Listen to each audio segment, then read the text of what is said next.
Bismillahirrahmanirrahim. Assalamualaikum warahmatullahi wabarakatuh. Alhamdulillahi rabbil alamin, alladzi arsala rasulahu bil huda wa dinil haqq liyudhhirahu 'ala dini kullih walau karihal musyrikun.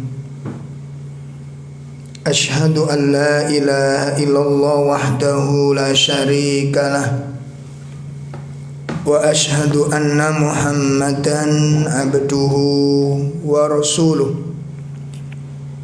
Ya ayyuhalladzina amanu taqullaha haqqa tuqatih wa la tamutunna illa wa antum muslimun. Ya ayyuhalladzina amanu taqullaha wa qulu qawlan sadida yuslih lakum a'malakum wa yaghfir lakum dhunubakum wa man yuti'illaha wa rasulahu faqad faza fawzan 'azima. I'lamu anna asdaqal hadits kitabullah wa khairal hadyi hadyu Muhammadin sallallahu alaihi wasallam wa syarrul umur muhdatsatuha wa kullu muhdatsatin bid'ah wa kullu bid'atin dhalalah wa kullu dhalalatin finnar.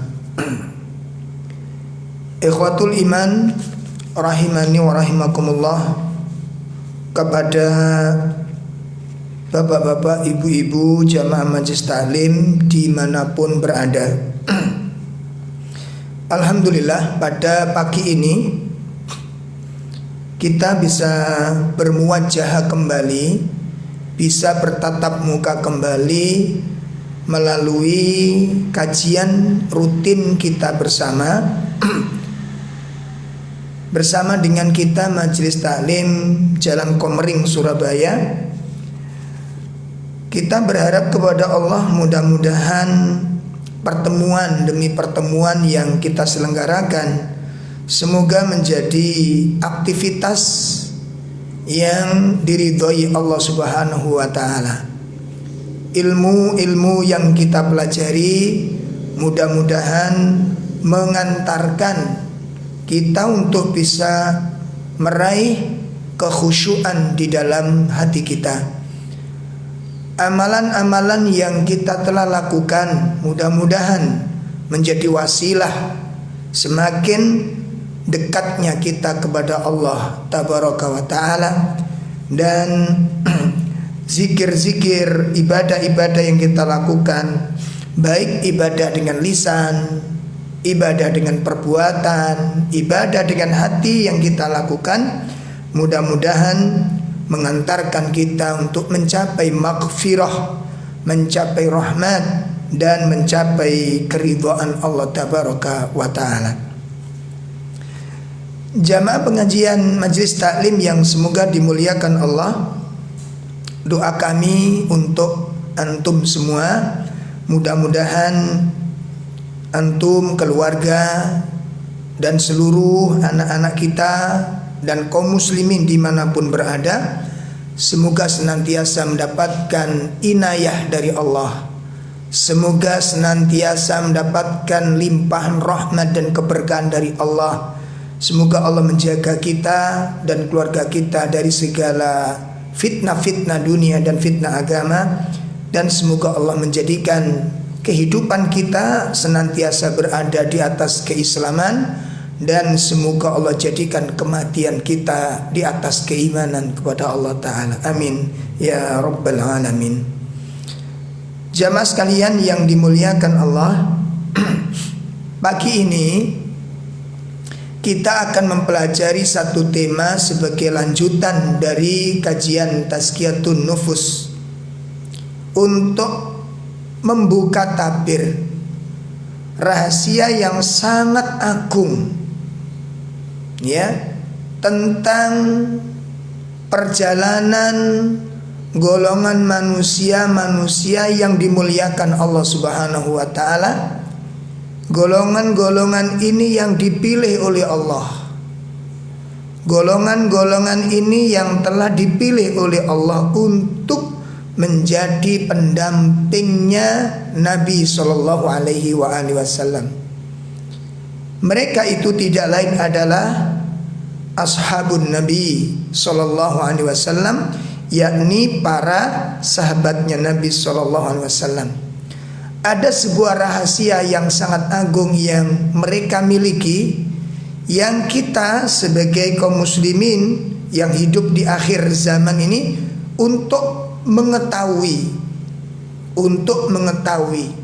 kira-kira apa yang menyebabkan generasi terbaik ini tidak pernah merasa lelah di dalam beribadah.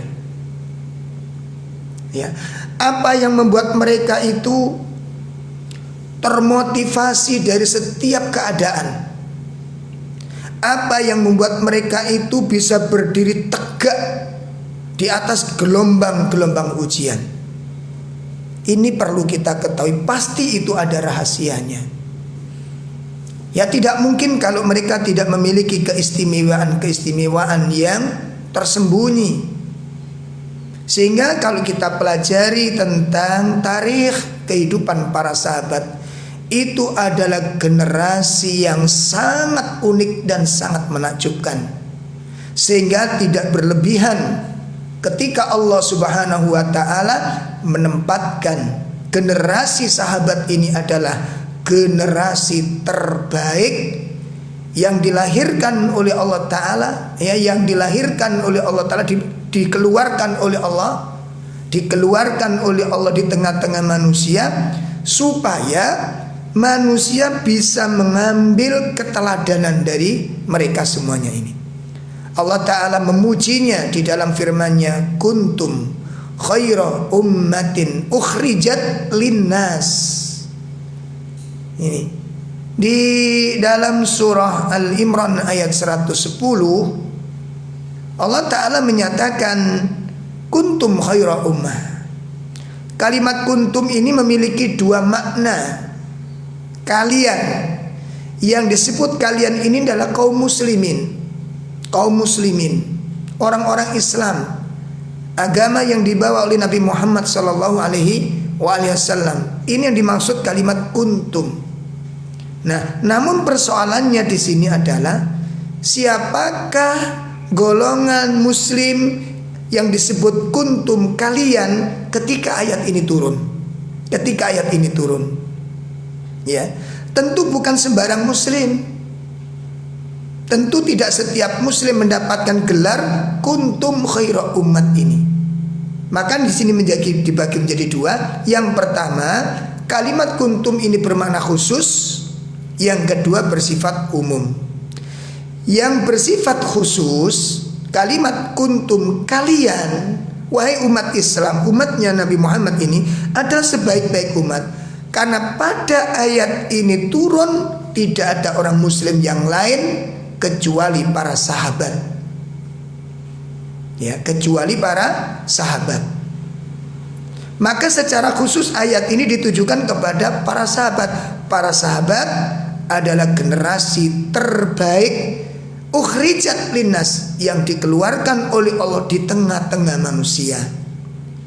Makanya di dalam tafsir Ibnu Katsir, kalimat ukhrijat linnas itu diartikan dengan azhar, ditampakkan oleh Allah.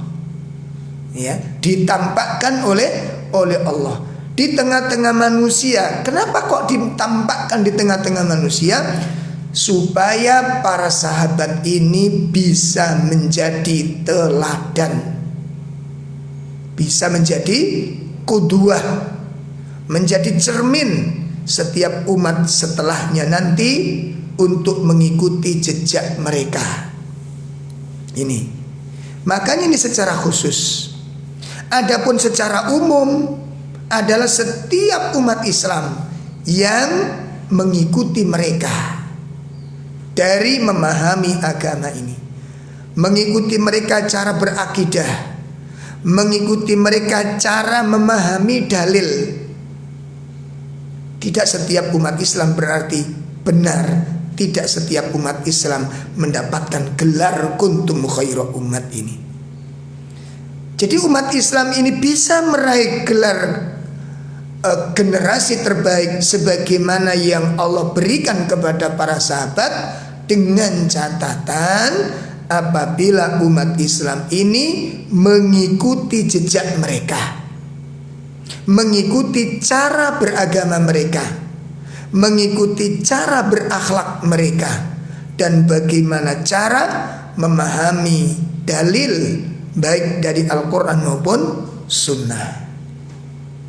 Jamaah sekalian yang dimuliakan Allah, inilah kebaikan para sahabat yang tidak bisa diragukan lagi tentang kemuliaan kedudukan mereka.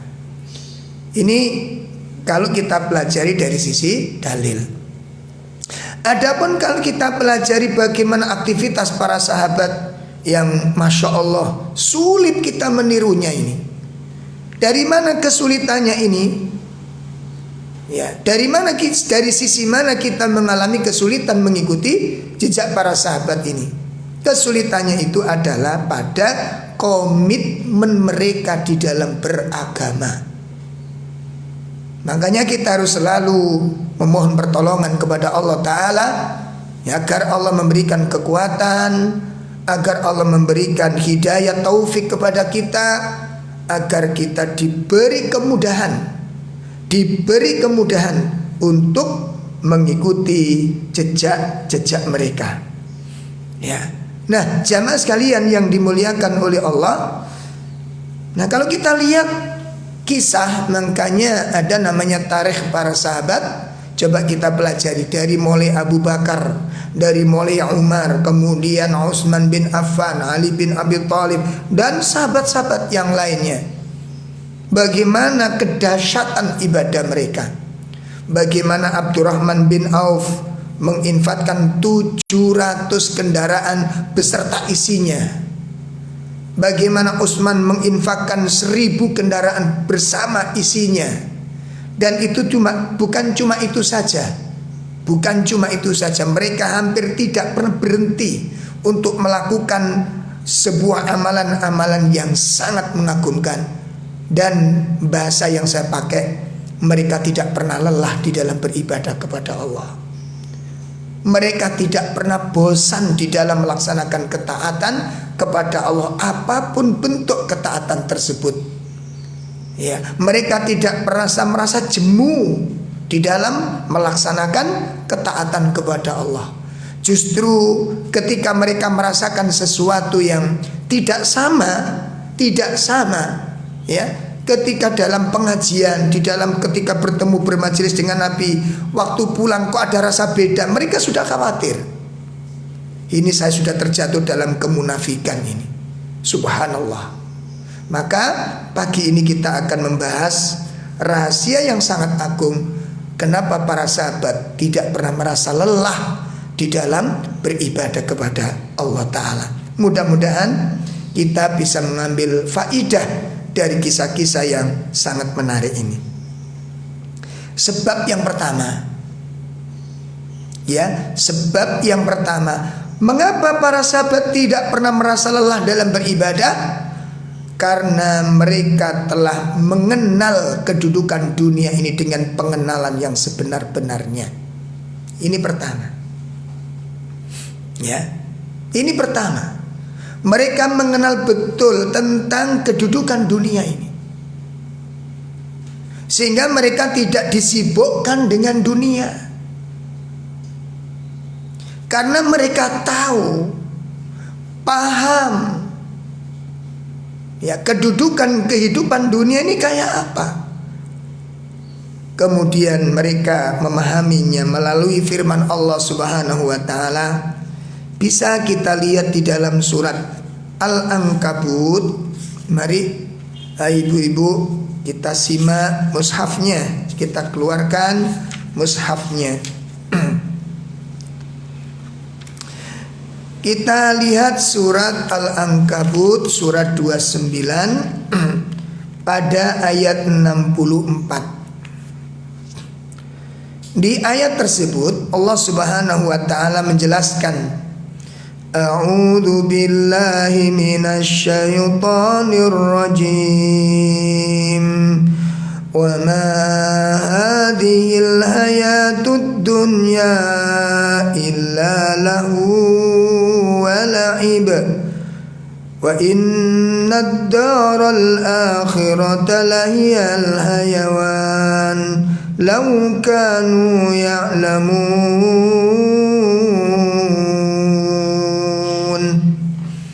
Allah Subhanahu wa taala menjelaskan, dan kehidupan dunia ini hanyalah senda gurau, ya, dan permainan. Dan sesungguhnya negeri akhirat itulah kehidupan yang sebenar-benarnya kehidupan, sekiranya mereka mengetahui dengan benar.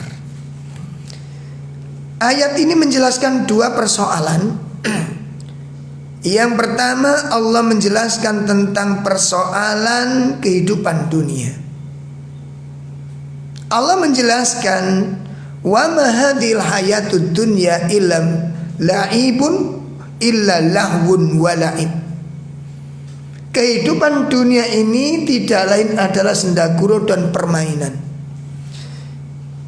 Di dalam tafsir Taisirul Karim Ar-Rahman, Syekh As-Sa'di menjelaskan lahwun wa la'ib. Lahwun wa la'ib.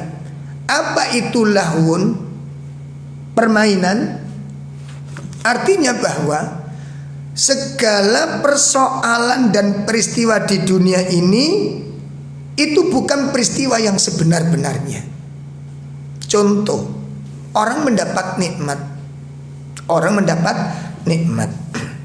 Nikmat itu adalah kebaikan dalam pikiran manusia. Keberhasilan, tercapainya cita-cita, terpenuhinya kebutuhan, terpenuhi segala keinginan. Ini adalah kenikmatan yang menurut akal manusia itu menyenangkan. Saya ulangi, ini adalah kenikmatan yang menurut manusia itu menyenangkan. Padahal kalau dikaji secara seksama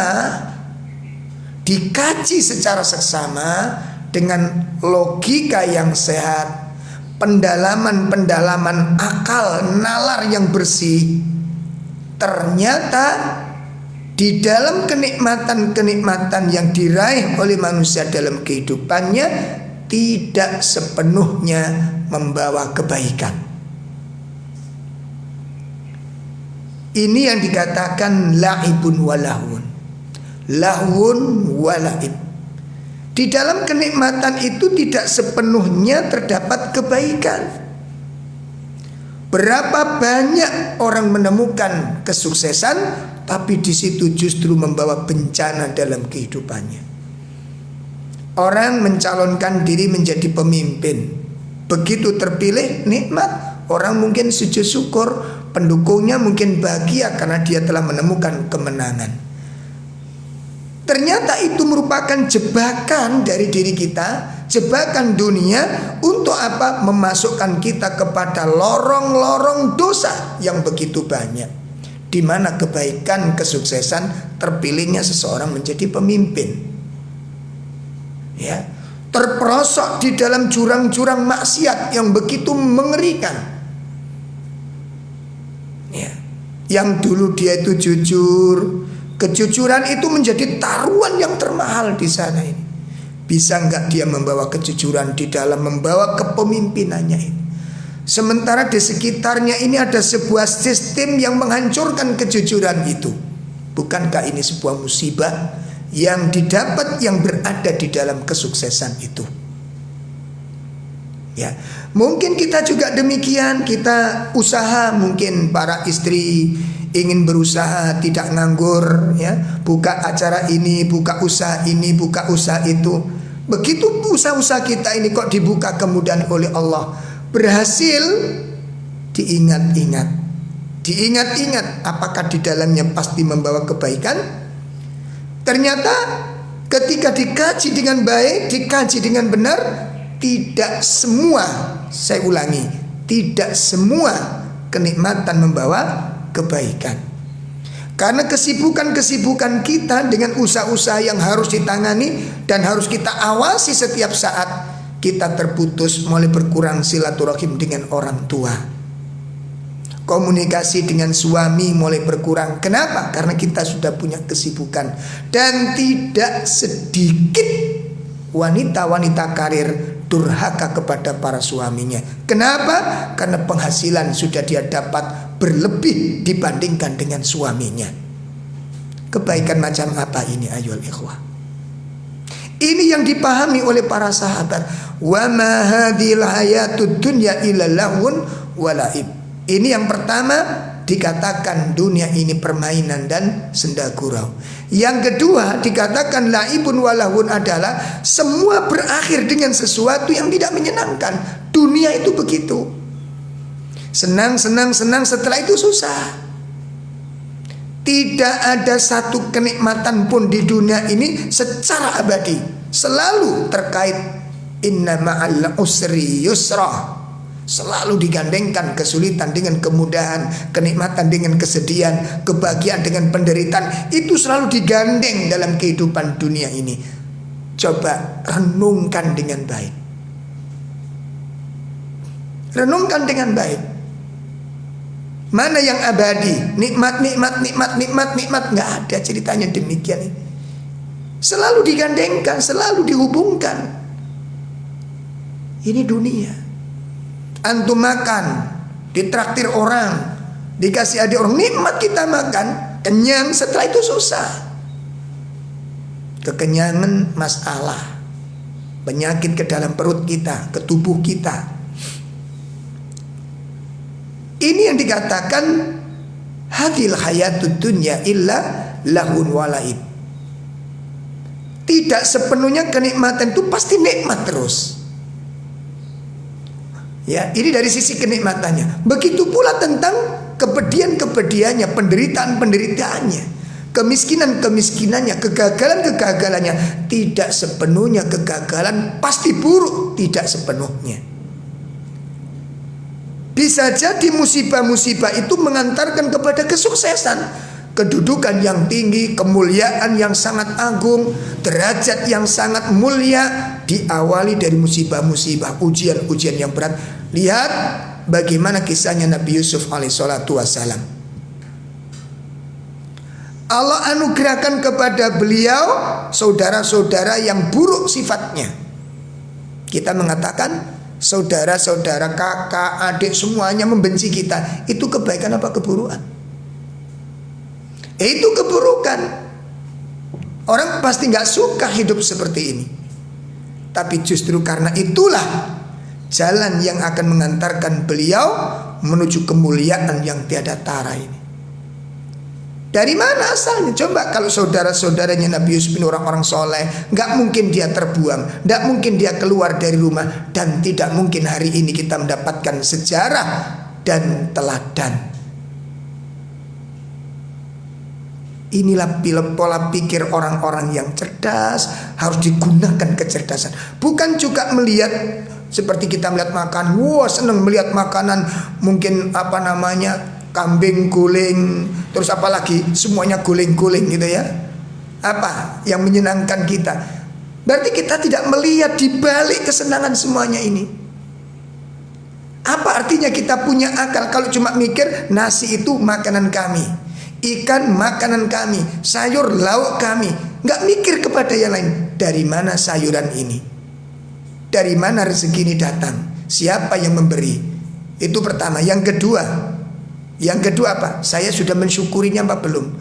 Orang lain yang ada punya hak sudah kita kasih haknya belum? Ini pikiran manusia. Jangan sama dengan kambing. Kambing itu kalau melihat rumput nggak mikir yang lain. Rumput makanan saya makanannya rumput gitu. Nggak mikir yang lain. Di mana letak kecerdasan ayyuhal ikhwah? Inilah perbedaannya. Maka para sahabat paham betul inilah kehidupan dunia. Makanya mereka tidak terlalu ambisi dengan dunia ini. Bukan mereka tidak bekerja, bukan mereka tidak berusaha, bukan mereka tidak ikhtiar, bukan mereka usaha, mereka dagang. Mereka berdagang, mereka berjual beli, mereka bertani. Tetapi kita ingat masih doanya sahabat Abu Bakar radhiyallahu anhu, ya Allah, letakkan dunia di tangan saya, jangan kau letakkan dunia di hati saya. Ini yang pertama yang menjadikan para sahabat kenapa mereka tidak lelah di dalam beribadah. Karena poin yang kedua dari ayat ini berkaitan wa inna darul akhirah lahiyal hayawan. Kampung akhirat itulah kehidupan yang sebenar-benarnya. Ini makanya mereka jadikan dunia ini menjadi ladang buat mereka. Makanya ad-dunya mazratul akhirah.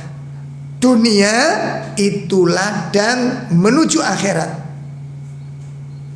Dunia itu merupakan ladang menuju akhirat. Masya Allah. Maka hal ini sebagaimana yang telah diutarakan oleh sahabat Ali radhiyallahu an, ya, bagaimana sahabat Ali mengomentari masalah tersebut.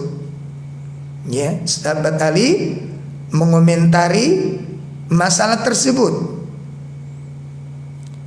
Ya. Beliau mengatakan bahwa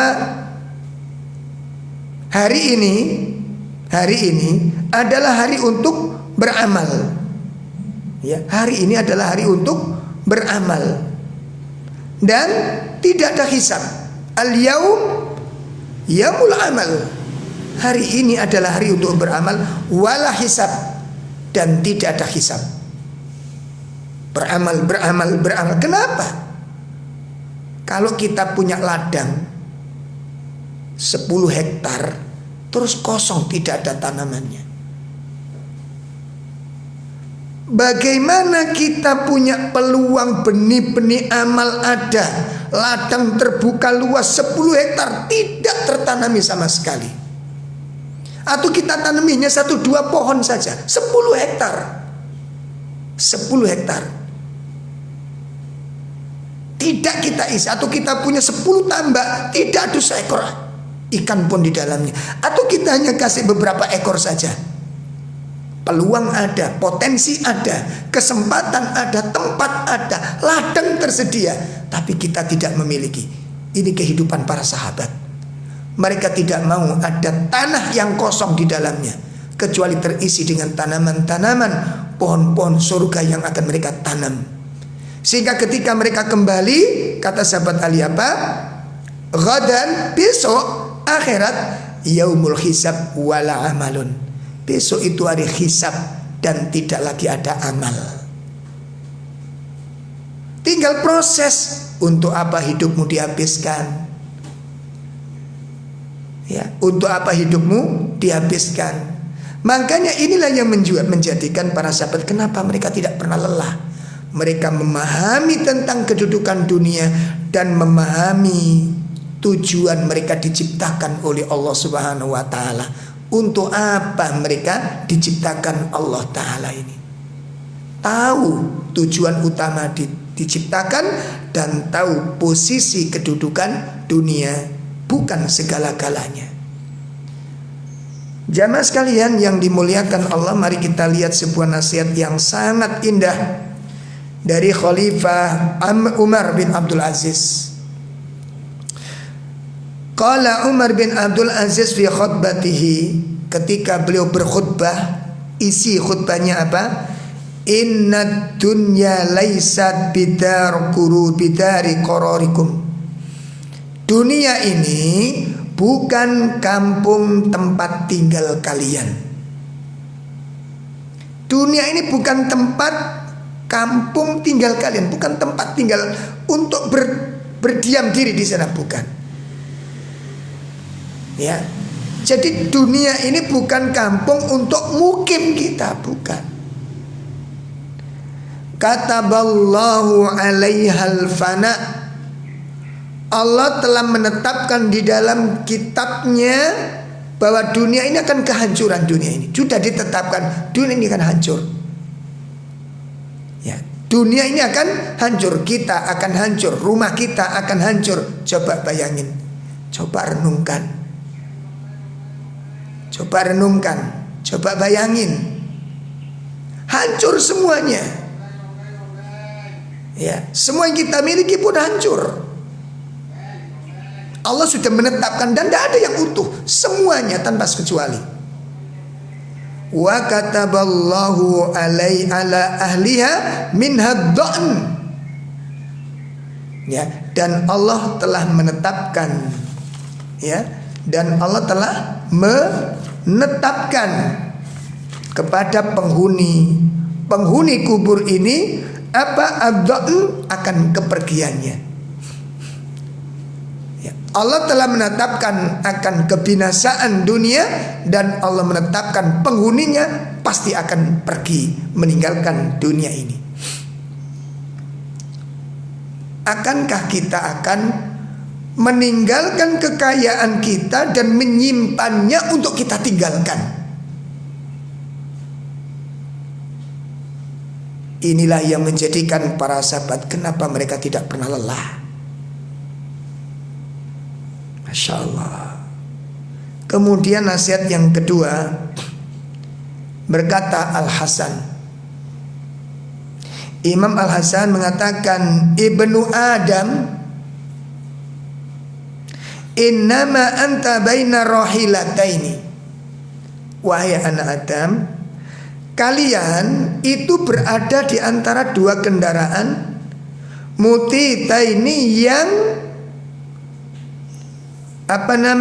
mengantarkan kalian. Ya, rahilataini mutitaini yudhi'anik. Kalian berada di antara dua kendaraan yang mengantarmu kepada suatu tempat.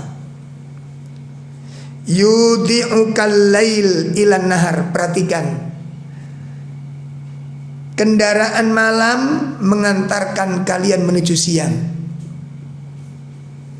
Kendaraan malam mengantarkan kalian menuju siang. Wan nahar ilal lail. Dan kendaraan siang mengantarkan kalian menuju malam. Hatta yusallimanika ilal akhirah. Sampai akhirnya dua kendaraan ini menyerahkan kalian kepada akhirat. Faman a'damu minka ya ibna Adam khataran.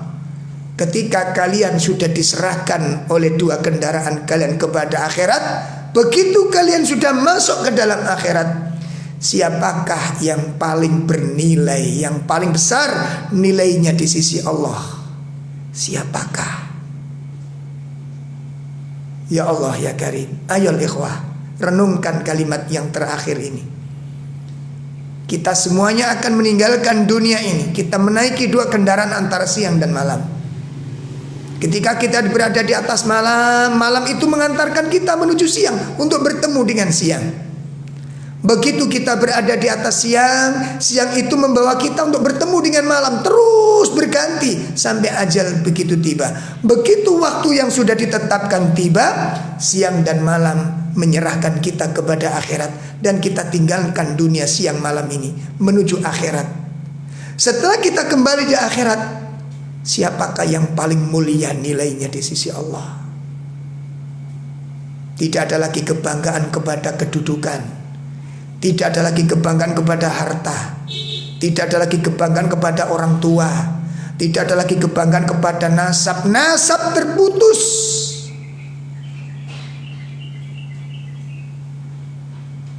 Keturunan-keturunan yang dulu di dunia kita banggakan di depan manusia terputus. Kita berdiri sendirian di hadapan Allah untuk dimintai pertanggungjawabkan. Ya ibna Adam, man a'dama khataran. Siapa yang paling tinggi nilainya? Ini yang pertama. Jamaah sekalian, mengapa para sahabat tidak pernah lelah di dalam beribadah? Tahu kedudukan dunia seperti ini, dan tahu untuk apa tujuan hidupnya, dan dia diciptakan oleh Allah. Ini yang pertama. Sehingga mereka mengisi ladang-ladang yang luas. Kita diberi ladang 70 tahun, kita beri ladang sepanjang perjalanan 60 tahun. Kita isi dengan apa? Ayolah, mari sejenak ketika kita muhasabah. Ibu-ibu yang sudah 40 tahun, lihat 40 tahun ke belakang, kita tanami pohon-pohon apa di sana? Kapan kita mulai bercocok tanam dengan amal-amal yang soleh? Mulai umur berapa kita beriman? Mulai umur berapa kita sadar? Mulai umur berapa kita penuhi jalan hidup ini dengan pohon-pohon keimanan dan amal soleh? Bagaimana waktu-waktu yang tersisa? Apabila kita bisa menemukan, Ustadz, saya baru mendapat hidayah umur 30 tahun, saya baru dapat hidayah umur 40 tahun, sekarang umur saya 45, berarti baru 45 tahun tanaman ini saya tanam dengan sebaiknya. Lalu bagaimana 40 tahun sebelumnya? Ayol ikhwah, bagaimana kita menebusnya? Dan sementara waktu yang tersisa ini, berapa tahun lagi ladang ini masih tersedia kita untuk beramal, kita tidak tahu. Persoalannya adalah sisa waktu yang masih ada, yang kita tidak tahu berapa lama lagi ini. Seimbang enggak dengan hal-hal yang kita lakukan sebelumnya? Tolong ini dicamkan pemirsa sekalian, tolong ini dicamkan.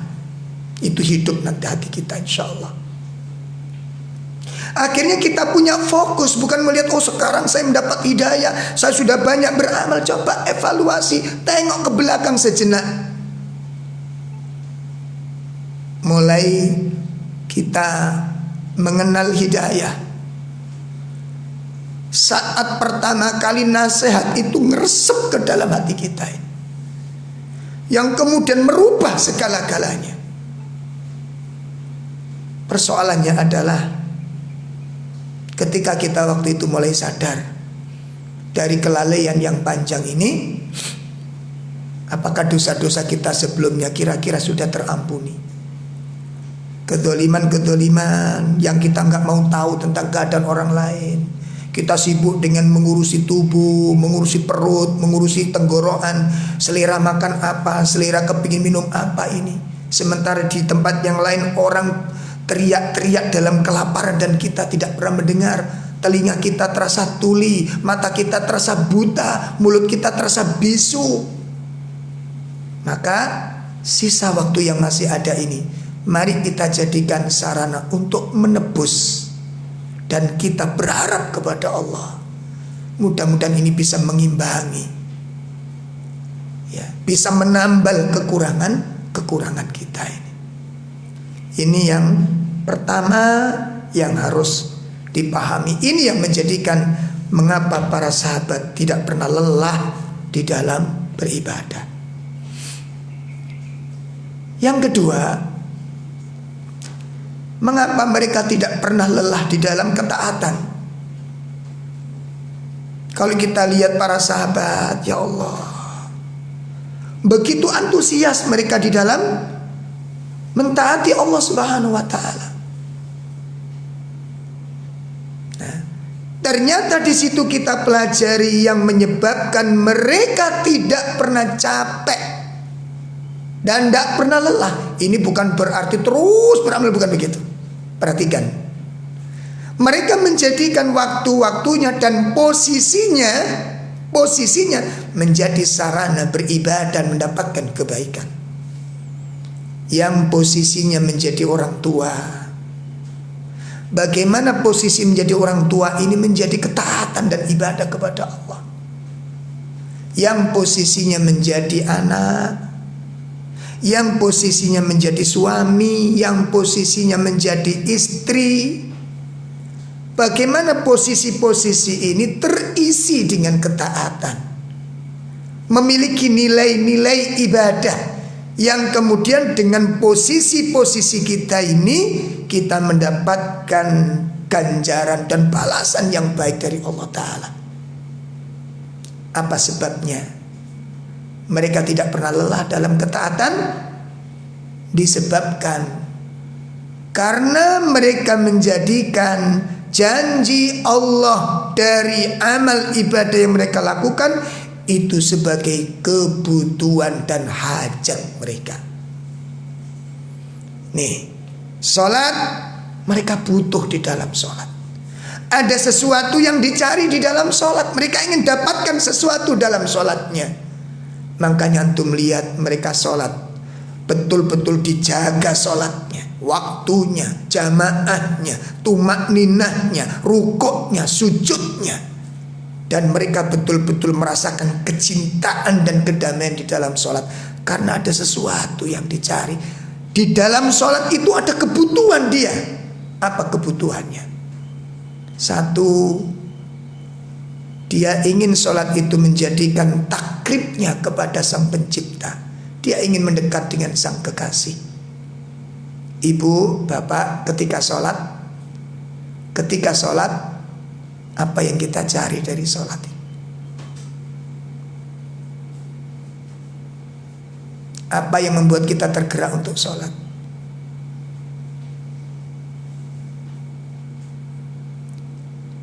Al-Hasan ketika berwudu, wajahnya ini sudah berubah. Ketawaduan menyinari wajahnya, kelembutan menyinari wajahnya. Ketika berwudu, ditanya oleh sahabatnya, "Ya Hasan, wajah Anda berbeda dengan sebelum tadi. Setelah Anda wudu ini ada apa wajah Anda ini? Lebih sejuk, lebih lembut, tercampur dengan rasa wajah yang penuh dengan ketakutan, bercampur di sana ada harapan. Apa yang Anda alami ya Hasan?" Apa kata Al-Hasan? Beliau mengatakan, "Saudaraku, tahukah kamu sebentar lagi kita akan bertemu dengan siapa?" Ayolah ikhwah, pernahkah kita terlintas pikiran kita setelah wudhu kita akan bertemu dengan Allah?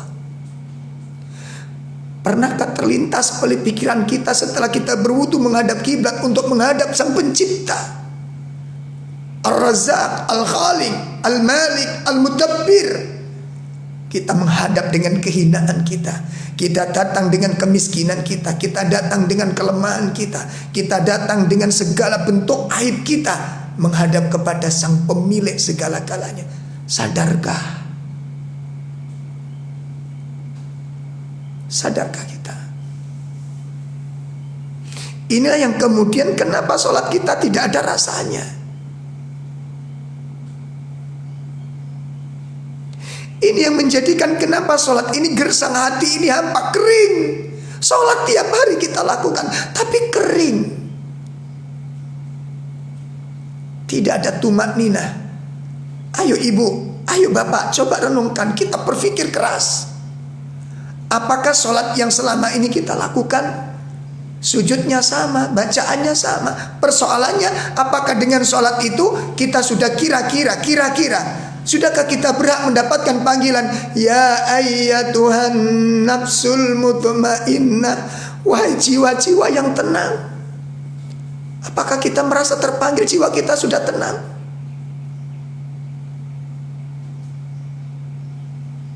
Lalu kenapa sholat tidak bisa menjadikan kita tenang? Sementara Allah Ta'ala menyatakan, "Ala bidzikrillahi tatmainnul qulub."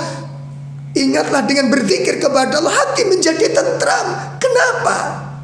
Ada kebutuhan. Sahabat-sahabat butuh ketemu dengan Allah. Sahabat-sahabat ingin bertemu dengan Sang Kekasihnya. Inilah yang menjadikan kenapa para sahabat itu sangat bergembira begitu muadzin mengumandangkan suara adzan. Begitu terdengar kalimat hayya 'alas shalah, hayya 'alal falah, hati para sahabat bergemuruh, sebentar lagi saya bertemu dengan Allah Azza wa Jalla. Senang hatinya. Ini yang membuat mereka tidak pernah lelah di dalam beribadah. Ada kebutuhan. Di dalam sholat itu dia butuh untuk mendapatkan ampunan dari Allah. Rukuknya, sujudnya, ingin mendapatkan ampunan dari Allah. Makanya tidak sedikit para sahabat ketika sujud, ketika rukuk, ketika membaca Al-Quran, terurai air mata mereka.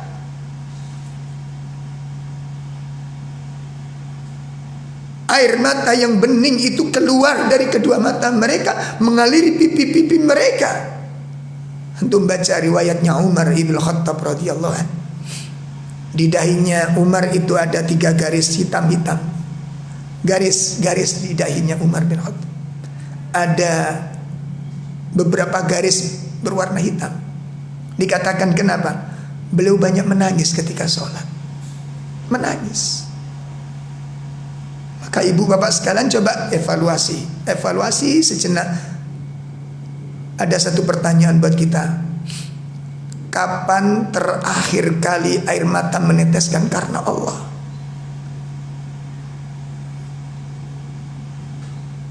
Kapan?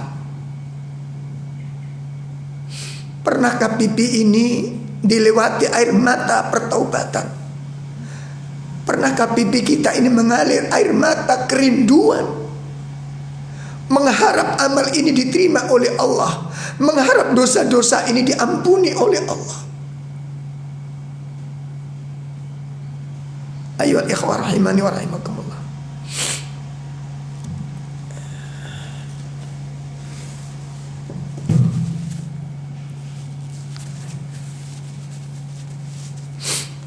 Mereka menjadikan ibadah itu sebagai kebutuhan. Kebutuhan untuk mendapatkan pahala, kebutuhan untuk menjadikan bekal perjalanan yang panjang ini. Kita tengok sebuah kisah yang sangat menarik ketika Abu Hurairah yang sering kelaparan ketika menulis hadis, yang sering ditemukan pingsan di bawah mimbar Rasulullah sallallahu alaihi wasallam. Bahkan dia tinggalkan beberapa pekerjaan untuk menulis hadis supaya hadis ini tidak hilang, tersimpan untuk umat-umat sebelumnya, setelahnya nanti. Ketika beliau menjelang kematian menangis. Ketika ditanya oleh para sahabatnya, apa yang membuatmu wahai Abu Hurairah menangis? Bukankah saat-saat sakit seperti ini kamu banyak berzikir kepada Allah, bertasbih, beristighfar, bertahlil? Kenapa justru kamu banyak menangis? Apa kata Abu Hurairah? Apa jawab Abu Hurairah? Kalimat apa yang keluar dari sang penulis hadis ini dan periwayat hadis yang paling banyak ini? Apa jawabnya? Saudaraku, yang aku tangisi ini karena sebentar lagi saya akan melakukan perjalanan yang panjang, sementara bekalku sangat sedikit. Abu Hurairah. Ini jawaban Abu Hurairah, sang periwayat hadis terbanyak, meninggalkan pekerjaannya karena tidak ingin kehilangan ilmu. Dia mengatakan perjalanan sebentar lagi yang kutempuh ini sangat panjang, akhirat, sementara bekalku sedikit. Kalau Abu Hurairah demikian mengatakan sedikit, ayo ikhwah, bagaimana dengan bekal-bekal kita ini? Lalu apa yang membuat kita bermalas-malasan hari ini? Tidakkah kita yakin setelah kita keluar dari dunia ini, kita melakukan perjalanan yang panjang? Sudahkah kita bekalkan siap? Bekal-bekal siap ini sudah kita siapkan.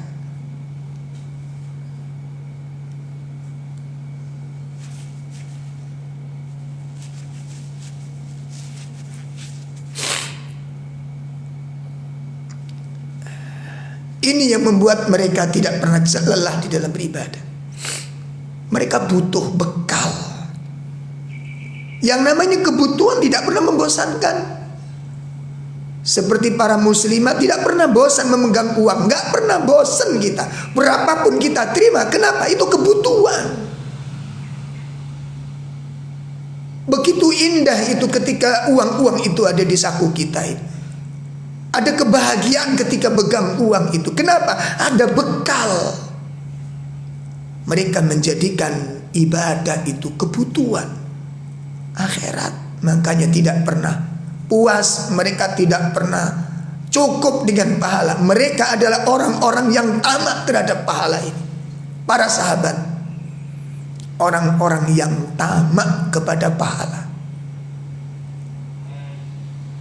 Ayo al-ikhwah, itu bisa kita saksikan di beberapa riwayat.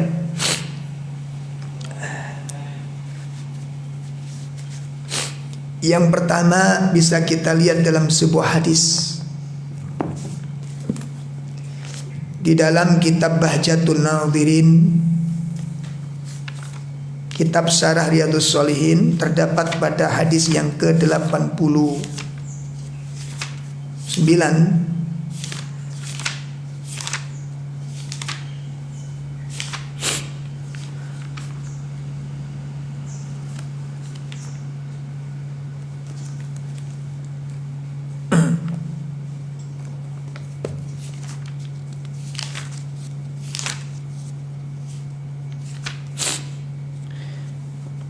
Dari sahabat Jabir radhiyallahu an,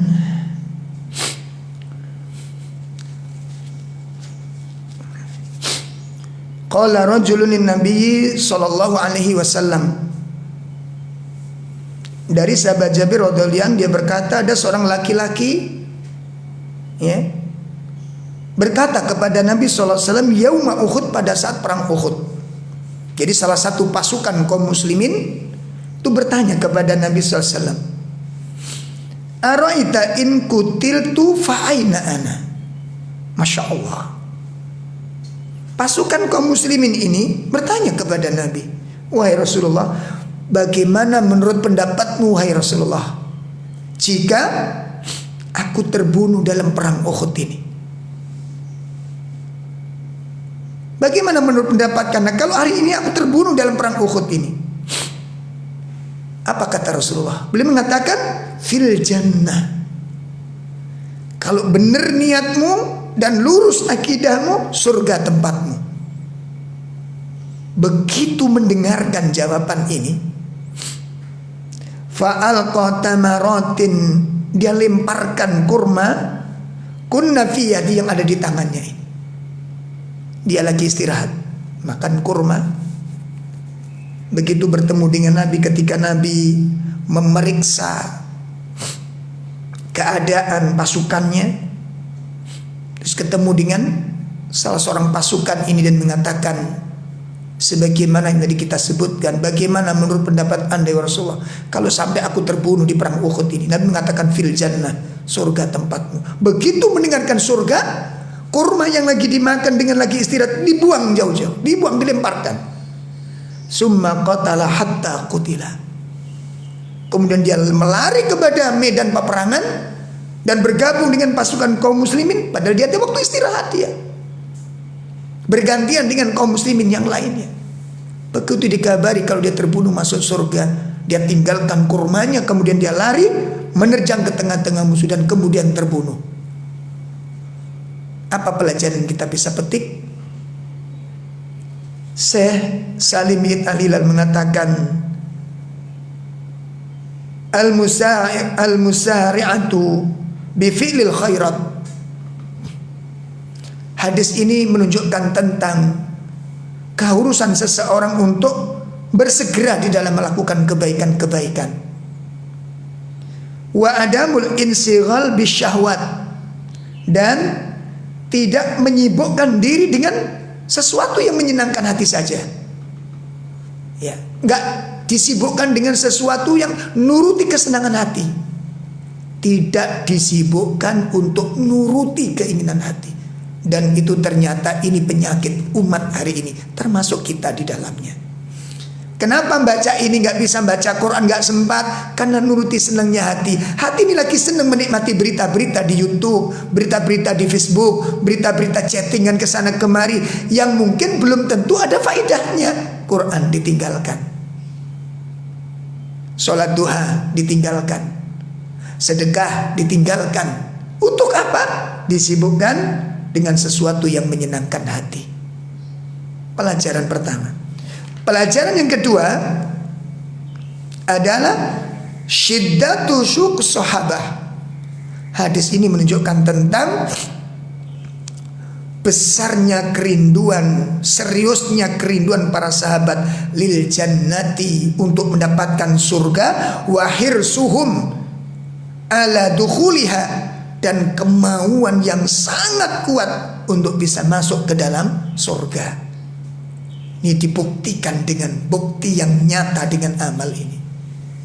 Makanya ayoul ikhwah, kita perlu evaluasi kembali.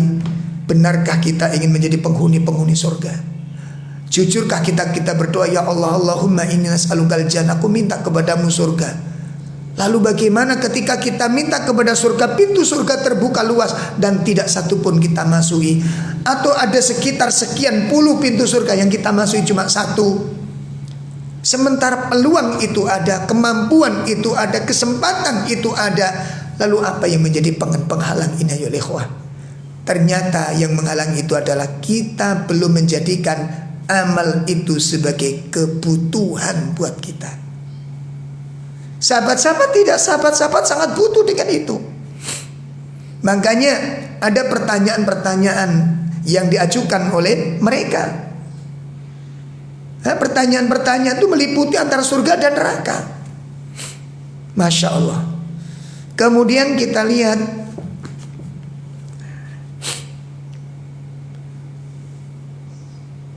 di dalam surat Al-Hujurat ayat yang kedua, surat 49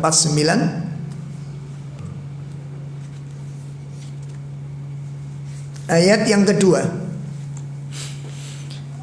A'udzu billahi minasy syaithanir rajim.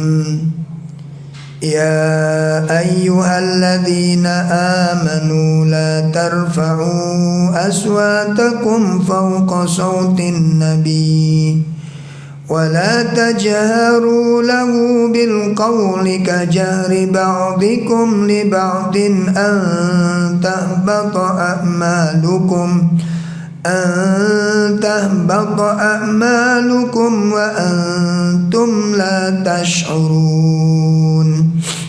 Wahai orang-orang yang beriman, janganlah kamu meninggikan suaramu melebihi suara Nabi, dan janganlah kamu berkata kepadanya dengan suara keras sebagaimana kerasnya suaramu sebagian kamu terhadap yang lain. Sebab kalau nanti kamu lakukan yang demikian itu, yakni suaramu lebih tinggi dari suara Nabi, maka akan segala amalmu, pahala segala amal ibadahmu bisa terhapus, sedangkan kamu tidak menyadarinya. Satu kesalahan, larangan meninggikan suara terhadap Rasulullah SAW.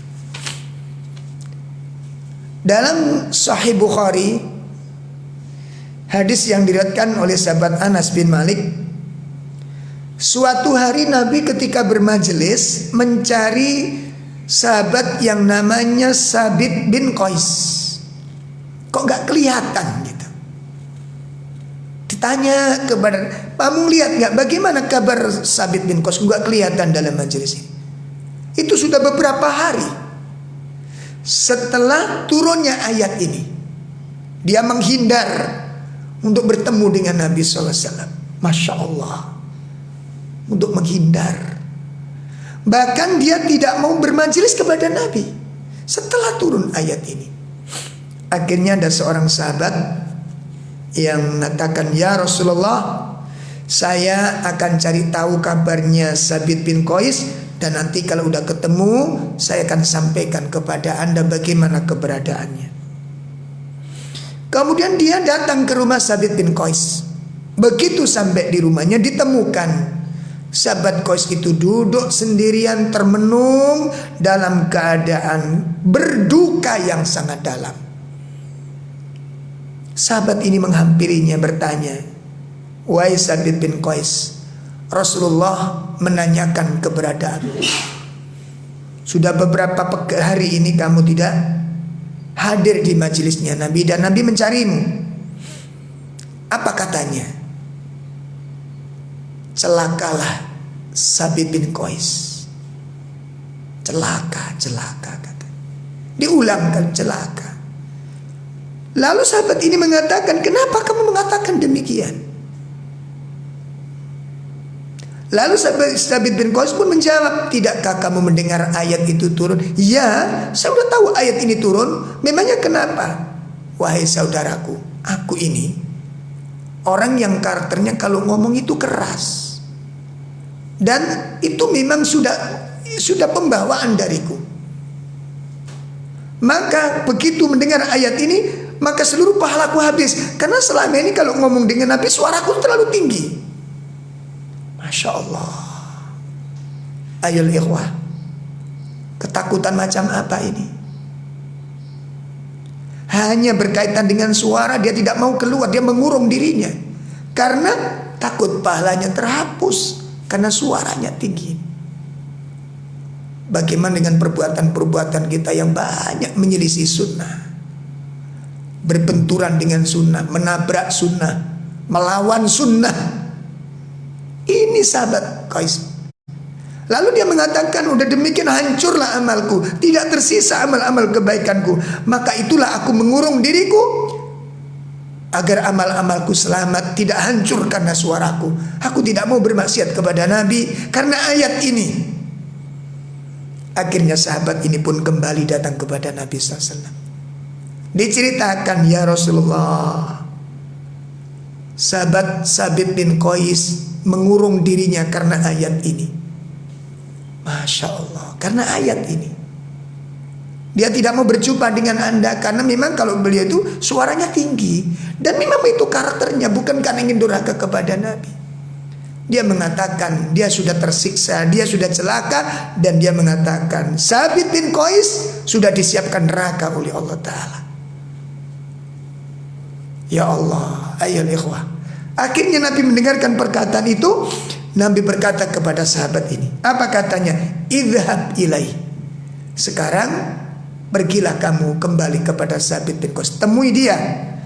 Faqul lahu, katakan kepadanya, innaka lasta min ahlin nar walakinnaka min ahlil jannah. Sampaikan berita dariku, kabar gembira untuk Sabit bin Qais.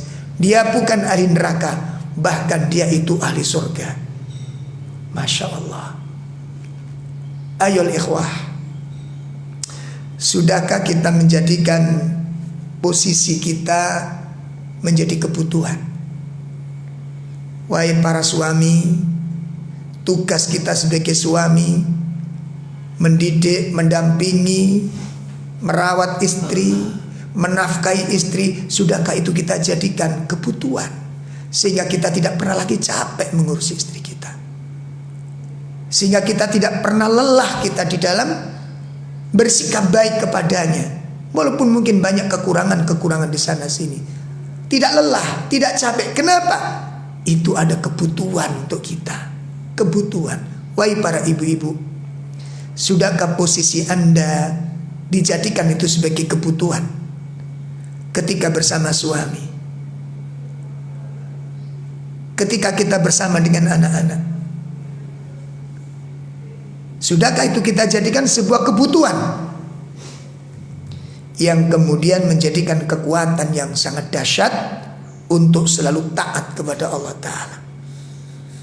Ini rahasia kenapa para sahabat tidak pernah lelah di dalam beribadah, karena mereka telah menjadikan ibadah, ketaatan, seluruh aktivitasnya. Bahkan ketika dia sakit pun, ketika mereka mendapat cobaan dan ujian pun, mereka jadikan itu semuanya kebutuhan untuk mendapatkan pahala di sisi Allah. Nah, kemudian yang ketiga, yang terakhir, apa yang menyebabkan para sahabat tidak pernah lelah di dalam beribadah? Ya, apa yang menyebabkan para sahabat tidak pernah lelah di dalam ketaatan? Karena surga, neraka, ya, kebahagiaan akhirat itu menjadi tujuan utamanya, cita-cita tertingginya, obsesi terbesarnya, harapan-harapan yang paling utama yang ada di dalam kolbunya para sahabat adalah kehidupan akhirat. Inilah yang kemudian bermunculan riwayat-riwayat hadis. Salah satu contoh bisa nanti dilihat di dalam Sahih At-Tirmidzi, di mana seorang sahabat bertanya kepada Nabi, ya, di mana beliau mengatakan, ya Rasulullah, dari sahabat Mu'ad bin Jabal radhiyallahu an. Mu'ad bin Jabal berkata kepada Nabi, ya Rasulullah, akhbirni bi amalin yudkhiluni al-jannah wa yubaiduni anin nar. Wahai Rasulullah, beritahukan kepadaku suatu amalan yang apabila aku amalkan amalan tersebut, itu bisa memasukkan aku ke dalam surga dan bisa menjauhkan aku dari neraka. Lihat pertanyaannya. Makna yang ditanyakan adalah karena itu menjadi tujuan utamanya. Surga itu menjadi tujuan utamanya. Kemudian bisa dilihat pula dalam hadis berikutnya, hadis yang ke-30 dalam kitab Arba'in Nawawi, ya. Hadis yang ke-31 di dalam kitab Al-Arba'in Nawawi, di mana sahabat ini bertanya, ya Rasulullah, dullani ala amalin idza amiltuhu ahabbani Allah wa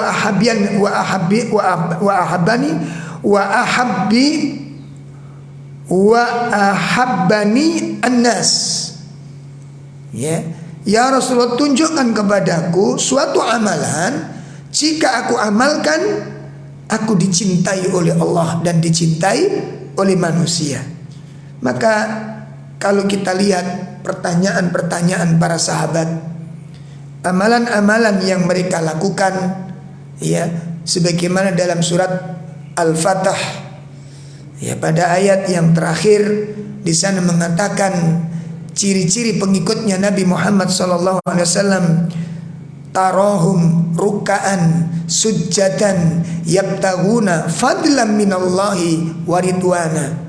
Kamu lihat mereka menjaga rukuknya, mereka menjaga sujudnya, yabtaguna fadlan minallahi waridwana. Mereka ingin mendapatkan, mereka ingin mencari karunia dan keridhaan Allah Subhanahu wa ta'ala. Nah, jamaah sekalian yang dimuliakan Allah, inilah rahasia agung yang terdapat dalam kehidupan manusia-manusia yang mulia. Mengapa mereka tidak pernah lelah di dalam beribadah? 3 rahasia utamanya. Yang pertama, disebabkan mereka memahami betul tentang kedudukan dunia dan kedudukan akhirat, serta memahami tujuan utama mereka diciptakan oleh Allah. Ini rahasia yang pertama. Yang kedua, mengapa mereka tidak pernah lelah di dalam beribadah? Disebabkan karena mereka menjadikan seluruh aktivitasnya itu sebagai kebutuhan untuk menghadap kepada Allah. Mereka jadikan ini sebagai hajatnya, untuk sebagai perbekalan dalam perjalanan yang panjang. Kemudian rahasia yang ketiga, mengapa mereka tidak pernah lelah di dalam beribadah? Karena itu memang menjadikan cita-cita terbesarnya, harapan tertingginya, obsesi utamanya adalah kehidupan akhirat. Demikian untuk kajian kita di pagi menuju siang ini. Mudah-mudahan ilmu yang kita pelajari menjadi ilmu yang bermanfaat, dan semoga Allah memberikan kekuatan lahir dan batin kepada kita untuk bisa menunaikan tugas dan kewajiban yang telah Allah berikan kepada kita, dan Allah memberikan fadilah serta keutamaan kepada kita untuk bisa ittiba, mengikuti jejak para generasi-generasi terbaik dari umat ini. Demikian kurang lebih, mohon maaf yang sebesar-besarnya. Kita cukupkan dengan kafaratul majlis. Mudah-mudahan semua amal kita diterima oleh Allah dan semua dosa-dosa kita diampuni dan dihapus oleh Allah Ta'ala. Wa sallallahu ala nabiyyina Muhammad. Subhanakallahumma wa bihamdika asyhadu an la ilaha illa anta astaghfiruka wa atubu ilaik. Assalamualaikum warahmatullahi wabarakatuh.